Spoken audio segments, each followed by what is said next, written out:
राधे कृष्ण। हम उम्मीद करते हैं आप जहाँ होंगे स्वस्थ होंगे। आज मैं हकीकत वीडियो लेकर के आई हूँ एक ऐसी नदी को जो पापियों को देख करके उग्र हो जाती है, और उस नदी का नाम है वैतरण नदी।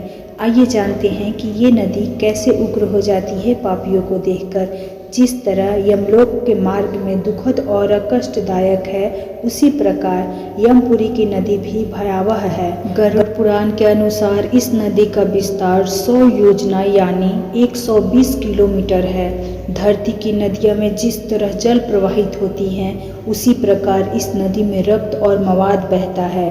नदी के तट हड्डियों से भरी है। जब यमुना नदी इस नदी के पास पापी मनुष्य को लेकर जाता है तो नदी उन्हें देखकर गर्जना करने लगता है। नदी में बहता रक्त खौलने लगता है, जिसके पाप कर्म करने वाले व्यक्ति की जीवात्मा भय से कांपने लगती है।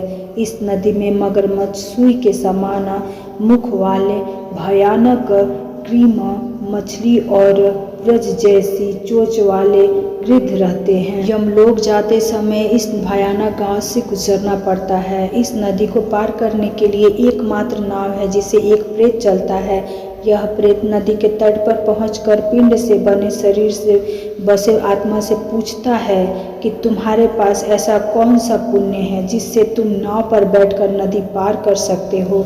जिस व्यक्ति ने जीवन में गाय का दान किया है, उसी व्यक्ति का प्रेत नाव पर बैठाकर नदी पार करवा देता है। शास्त्रों में दान को वितरण कहा गया है। दान रूपी पुण्य से इस भयानक नदी को नौका पार बैठाकर पार किया जा सकता है।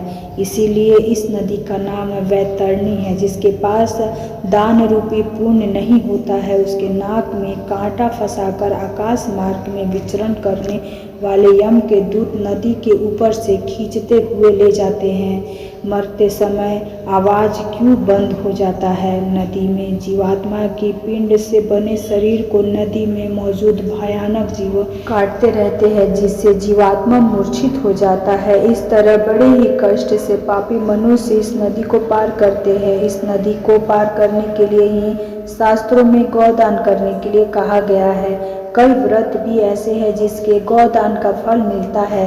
इसीलिए मनुष्य को ऐसे पुण्य दान व्रत करने चाहिए।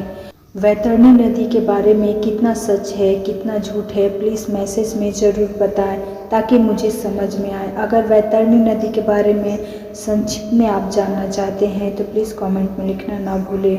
और हाँ, धरती पे हैं तो अच्छे पुण्य करें ताकि हमारी आत्मा जाते जाते शांति से जा सके। इस मैसेज को ज़्यादा से ज़्यादा लोगों में शेयर करना ना भूलें। अगर हमारी वीडियो आप लोगों को पसंद आ रही है तो प्लीज़ लाइक